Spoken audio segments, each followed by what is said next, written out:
오늘의 뉴스레터에 오신 것을 환영합니다. 아래는 주요 내용입니다. 1. 나토 정상회의 내용. 2. 한국의 새로운 로켓 기술. 3. 미국과 중국의 경제 책략. 안녕하세요. 지난달 29일 독일에서 열린 나토 회의에서 주목해야 할 만한 부분이 있었습니다. 북대서양 국가들의 군사동맹체인 나토가 중국 견제 동참을 공식화하며 러시아의 핵심 파트너인 중국은 심각한 도전이다라고 규정지은 것인데요. 그러면서 러시아, 북한, 중국의 위협에 맞서 동맹 파트너국들과의 협력을 늘려나가겠다고 한 것입니다. 나토 회의에 모인 정상들의 발언을 통해 알 수 있는 것은 전쟁을 억제할 수 있는 유일한 방법은 억제할 수 있는 힘을 길러야 하는 것. 사실상 군비 증강 및 동맹국과의 군사협력에 대한 명분을 재확인한 것이라고 볼 수 있는데요. 러시아, 북한, 중국을 주적으로 하면서 그들이 보유한 전략 무기를 악으로 규정하고 이에 대한 동일한 군사 대비와 제재를 본격적으로 시행하겠다고 한 것이죠. 미국과 중국 그리고 나토와 러시아 간 군사적 대립이 심화되면서 세계는 신냉전 시대에 돌입하고 있습니다. 1987년 체결된 미러 간 INF 조약으로 인해 양국은 중장거리 탄도미사일의 보유 생산 시험을 중단하였었는데요. 그러나 3년 전 두 국가는 공식적으로 조약을 탈퇴하더니 현재에 이르러서는 전략 무기 배치에 공을 들이고 있습니다. 전략 무기란 보통 전쟁의 판도를 한 번에 바꿀 수 있는 무기를 의미하며 대표적인 것이 중거리 탄도미사일 RM과 대륙간 탄도미사일 ICBM과 같은 장거리 미사일을 말합니다. 러시아는 최근 신형 5세대 사거리 1000km의 ICBM 사르만 미사일을 시험 발사하였고 미국도 공군 지구권 타격사령부의 주도 아래 대기권 재진입체를 장착한 3단 고체 연료 추진형 사거리 13000km의 ICBM 미니트맨 3을 시험 발사하였죠. 이에 북한의 김성 주유엔 대사는 왜 미국의 대륙간 탄도미사일 ICBM 시험 발사는 한 번도 안보리에서 의문을 제기하거나 규탄하지 않았는지 정말로 이해하기 어렵다. 라며 왜 나만 갖고 그래라고 하지만 미국이 INF 조약을 이행하며 탄도미사일을 폐기하였을 당시 북한과 중국은 오히려 이를 기회로 삼아 그 수량을 대폭 늘렸으니 미국은 명분이 있고 북한과 중국은 사실 외교적인 명분이 없는 것입니다. 미국 입장에서는 그가 내게 대들기 전에는 나눈 다만 하나의 몸짓에 지나지 않았지만 그가 내게 대들고 난 뒤 나는 그에게로 가서 탄도미사일이 되었다. 이번 나토 정상회의는 사실상 북한과 중국의 ICBM에 대항하는 자유민주진영의 ICBM 개발 명분 찾기라 볼 수 있습니다. 특히 미국이 수직적 핵 개발을 하지 않는 동안 중국의 중장거리 전략 무기의 개수가 엄청나게 증가하였는데 현재 사거리 5000km 이상인 중거리 탄도미사일 RM을 가장 많이 보유한 중국은 미쳐가지고 ICBM도 1000기 이상 만들어야 한다는 소리를 내뱉고 있으니 그 사정권 안에 포함된 나토도 이제는 중국을 본격적인 위협으로 규정할 수밖에 없는 상황입니다. 이런 상황 가운데 최근 한국의 누리호 발사 성공은 자유민주주의 진영에게 상당히 유의미한 결과라고 할 수 있는데요. 이번에 발사 성공으로 한국이 사실상 대륙간 탄도미사일 ICBM 기술을 확보했다는 평가가 나오기 때문입니다. 이러한 소식을 접한 해외 영미권 매체들은 한국의 우수한 기술력을 극찬하였고 중국, 북한 매체는 군비 경쟁을 촉발시킨다며 유감의 뜻을 표했으니 얼마나 입장이 상반된지를 잘 알 수 있는 부분이죠. 누리호는 중국 70년대 수준이며 이런 저급한 실력 갖고 군비 경쟁을 촉발시키고 있다.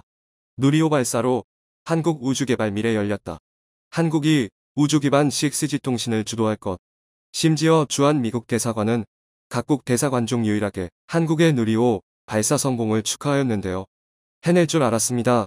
누리호의 발사 성공을 진심으로 축하합니다. 한미 양국의 우주 협력을 더욱더 고대합니다. 군사 전문가들은 전략 무기인 ICBM 기술과 동일한 기반을 가진 그 누리호의 성공을 축하한다는 것은 상당히 이례적이라고 평가하였는데요.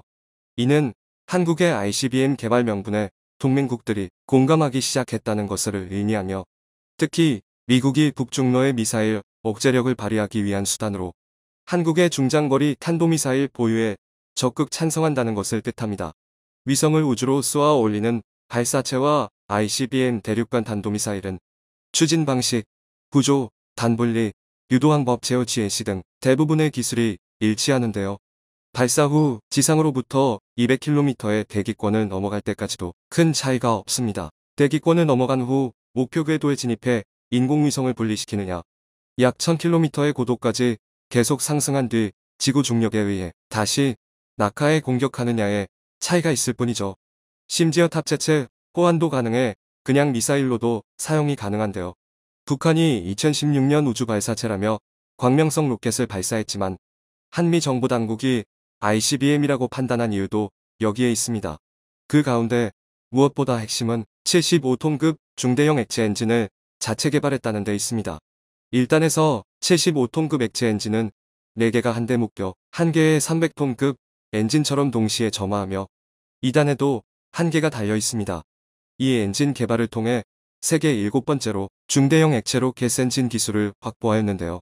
무기체계 권위자인 권용수 교수는 군사적 관점에서 봤을 때 장거리 미사일을 개발할 수 있는 첫 발을 내디뎠다. 장거리 미사일에 있어서 가장 중요한 중대형 로켓 기술에 성공했다. 우리 자체적으로 위성을 올릴 수 있는 발사체 능력을 확보한 것. 이에 미국 언론 매체 AP는 누리호 발사의 성공이 동북아에 대두되는 군사적 긴장 감속에 한국이 첩보위성의 발사 및 더 큰 미사일의 제작 등에 필요한 핵심 기술을 보유하고 있음을 보여주었다고 전했습니다. 누리호에 사용되는 액체 연료는 현재 북한이 사용하고 있는 액체 연료보다 더욱 첨단 기술이 접목되어 있습니다. 2020년 우리 군이 북한의 로켓 추진체 잔해를 서해에서 인양해 조사한 결과 북한의 발사체는 독극물인 하이드라진과 적연질산을 각각 연료제와 산화제로 사용하고 있었는데요. 이 물질들은 맹독성으로 위험성이 높아 최근 거의 활용되지 않습니다. 그러나 아직도 북한은 이를 대체할 기술을 개발하지 못한 것이죠. 한 군사 전문가는 누리호와 북한 발사체를 비교하는 것은 전기차와 디젤 자동차를 비교하는 것과 마찬가지라며 한국이 더욱 뛰어난 기술력을 보유했다고 하였는데요.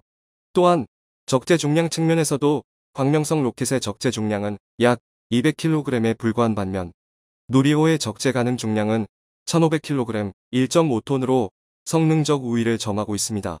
이런 누리호를 당장 ICBM과 비교하기도 하지만 그럼에도 세부 기술에서 차이가 나는 만큼 단순 비교는 어려운 것도 사실이긴 한데요. ICBM의 개발 성공에는 2가지 필요 조건이 있어야 하는데 이 2가지만 성공하면 사실상 ICBM 기술은 거의 확보했다고 봐도 무방하죠. 탄도미사일은 탄두를 대기권 밖 고도까지 끌고 올라간 후 다시 목표 지점인 지구를 향해 재돌입해야 합니다. 이 때문에 탄두와 로켓의 일부 운반체는 공기 마찰로 인한 엄청난 고온을 견뎌야 하는데요. 이에 이를 견딜 수 있는 특수 소재 개발이 필요합니다. 그런데 말입니다. 한국은 쥐도 새도 모르게 대기권 재진입 내열 소재를 개발해냈습니다. ICBM의 핵심 기술인 만큼 대놓고 탄도미사일 내열 소재라 하진 않고 한국형 우주비행기 지구 재진입용 열보호 내열 소재라고 말하긴 했지만 사실 관심 있는 분들이라면 이 기술이 ICBM 개발의 핵심 기술임인 것은 알 수 있죠. 한국항공우주연구원 최기혁 책임연구원은 우주비행기 개발의 가장 핵심적인 분야 중 하나가 지구 재돌입을 위한 열보호 시스템 개발. 2019년에 기본적인 소재 개발 성공 2가지 첨단 소재를 개발했다. 2000도 이상의 고온을 견디는 특수 카본 소재, 1000도를 견디는 다공성 스폰지 같은 경량 소재가 개발이 되었다. 토치를 이용한 1000도 가열 시험에서 성공적으로 재사용이 가능한 것도 드러나 특수 카본 소재는 고온 플라즈마 풍동을 이용 기본적으로 2000도 이상의 내열성을 가진 것을 확인. 별거 아닌 것 같아 보이지만 상당히 개발하기 까다로운 기술 중 하나입니다. 현재 북한이 대륙간 탄도 미사일을 개발했다고 여러 번 발표했지만 유일하게 대기권 재진입 내열 소재 개발은 성공하지 못했는데요. 이에 북한의 ICBM은 아직까지 미완성이며 일종의 정치쇼에 불과하다는 게 미국 및 대다수 국가들의 견해이죠. 지난 5월 북한이 화성 17형으로 보이는 대륙간 탄도미사일 ICBM 한 발과 북한판 이스칸다르 단거리 미사일 2발을 섞어서 쏘았는데요. 종말 단계에서 풀업 상하 기동, 변칙 비행 특성을 보였는데 미국 정보당국은 이를 대기권 재진입 기술을 테스트하기 위한 것이라고 분석했죠. 물론 대기권 재진입이 가능하다고 해서 ICBM의 개발이 끝난 건 아닙니다. 마지막 남은 숙제인 바로 고체 연료 추진 체계를 개발해야 하는데요. 정부 소식통은 누리호는 처음부터 액체 연료 기반으로 만들었기 때문에 연료 케로신 등유 주입에 시간이 오래 걸린다. 더구나 산화제로는 초저온의 액체 산소를 쓰기 때문에 군사적 용도엔 맞지 않는다. 그걸 또 에둘러 변명, 아니 설명했습니다. 한국이 순수 기술로 개발한 고체 연료 엔진 우주 발사체 시험 발사에 성공하였는데요. 지난 5월이었습니다. 왜 유독 중국이 한국의 군사 증진을 두려워하는지 알 수 있는 대목이죠. 그냥 했다 하면 개발 성공, 시험 성공이니 말다 했습니다. 일각에서는 기술 전부를 다 갖고 있는데 하나씩 애들 쫄지 않게 푸는 거라고. 심지어 정부는 내년부터 누리호 개량 사업에 본격 착수. 현재 1.5톤 수준인 탑재 위성 중량을 2.7톤 이상으로 늘릴 계획을 밝혔는데요. 미국의 델타의 로켓처럼 누리호에 고체 연료 보조 로켓을 장착할 것으로 보입니다. 이는 군용도 아니니 수차례 고체 연료를 쏘아대도 중국도 할 말이 없는 것이죠. 누리호의 발사 성공 및 중거리 탄도미사일급 고체 연료 우주 발사체 성공으로부터 현무 사거리 5,000km급 중거리 탄도 미사일 개발의 초석이 될 것으로 전망되고 있습니다. 사거리 5,000km 타격이 가능해진다면 일본과 중국은 전역은 물론이고 동남아시아 및 유럽 그리고 러시아까지 사정권에 들어오게 되는데요. 미국의 경우 한국이 사거리 5,000km 탄도 미사일을 갖게 되더라도 미국까지 사거리가 닿지도 않을 뿐더러 중국을 견제하는데 한국의 중거리 탄도 미사일 확보가 유리하게 적용될 수 있기 때문에 적극적으로 찬성하고 있는 상황입니다. 현재 5,000km 탄도미사일 개발이 가능한 국가는 아시아권에서 인도, 일본, 한국이 유일한 상황인데 전범국인 일본은 공격용 탄도미사일을 보유할 수 없기에 사실상 인도와 한국뿐이라고 할 수 있죠. 미국 군사당국은 중국의 좌우에서 인도와 한국이 탄도미사일 배치를 통해 억제력을 갖기를 원하고 있습니다. 한국은 우주개발 예산에서 중국 대비 8%밖에 사용하지 못하고 있음에도 한국인의 우수한 두뇌화할 수 있다는 정신력으로 놀라운 성과를 이뤄내고 있습니다. 우주 분야 전문 인력의 경우는 중국항 천과 기집단 캐스크의 17만 명, 중국항 천과 공집단 K식의 15만 명으로 총 30만 명이 넘습니다.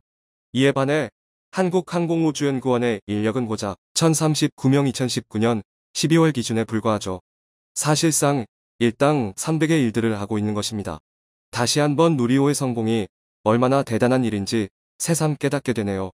국가의 적극적인 투자와 국민들의 지속적인 관심이 있다면 한국은 무엇이든 해내고 남을 능력을 가진 나라인 것은 분명합니다. 반면에 미국과 중국의 경쟁 구도와 경제 책략, 미국과 중국 간의 지금까지의 경쟁 구도에 대해 살펴보도록 하겠습니다. 미국과 중국은 서로의 이익을 지키기 위한 다양한 경제 책략들을 사용하고 있습니다. 경제 책략의 개념은 경제를 안보를 위한 수단으로서 사용을 하는 것이라고 할 수 있습니다.